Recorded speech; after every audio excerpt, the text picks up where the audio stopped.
Good morning, YouTube, and welcome back to the U-Man channel. My name is Oliver, and today I'm at the shop early, getting ready to start on our second phase of our latest project. But before we get started, I just want to give a big shout out to Bill Hewitt over at Powerstrokehelp.com.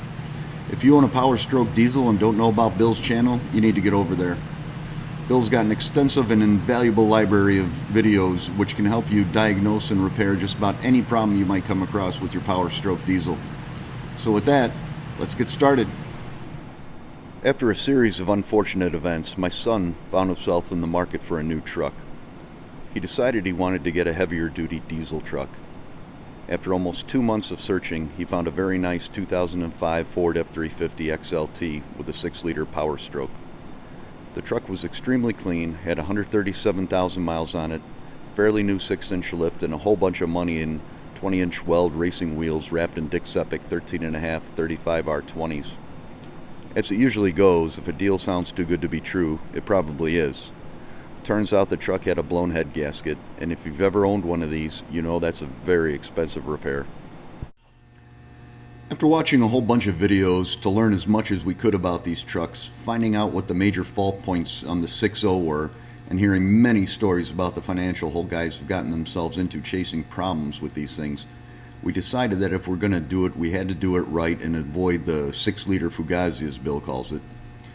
We negotiated a good price with the dealer, knowing that we were going to have to stick at least $10,000 to $15,000 into it to make it right. We didn't want to end up spending more on this truck than it would be worth after cost of repairs and upgrades. Without pulling the engine and taking it apart, we had no idea what the extent of the damage might be. Instead of spending thousands of dollars to do this and thousands more to repair it, we decided that the most economical thing to do would be to get a good quality remanufactured long block. We did some research and decided on the Asheville engine long block, which came with ARP Studded Heads, and we selected the O-ringed heads option. Asheville replaces all moving parts and wear items such as the bearings, lifters, pistons, and rods. They bore the deck and line hone the block, do a complete valve job with sleeved inserts, face and optionally O-ring the heads. They also offer a complete quality top-end gasket kit which provides every gasket you'll need to transfer your top-end components to the new block. The wild card in this process was going to be the condition of the parts we had to transfer from the old engine to the new one.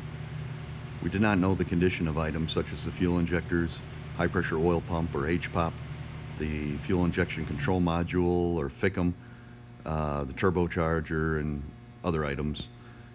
When the cab came off, we were pleasantly surprised to find that the previous owner had upgraded the exhaust to a 4-inch stainless steel system, and it looks like he recently replaced the turbocharger and downpipes. The EGR, factory oil cooler, high pressure oil pump, and FICM looked like they had been recently replaced as well.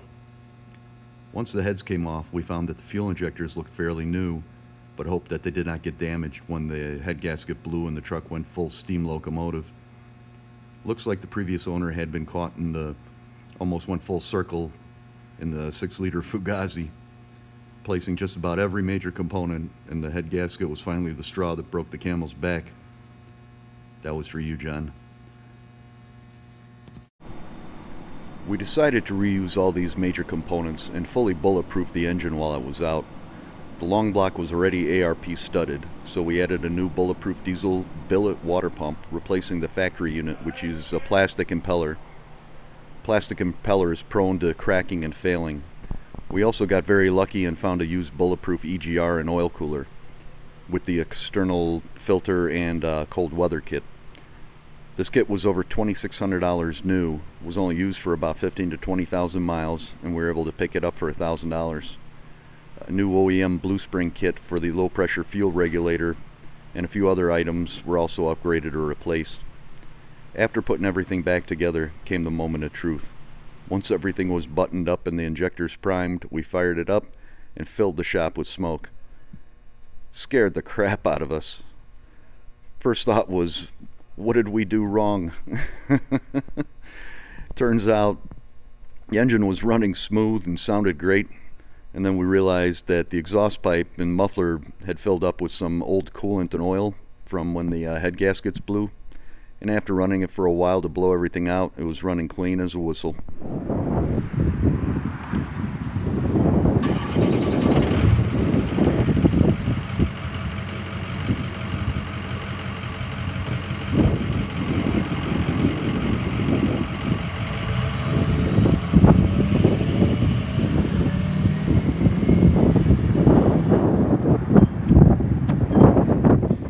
And on that note, I think we're going to call it a wrap for today. I'll be back with some more videos as we do some more stuff.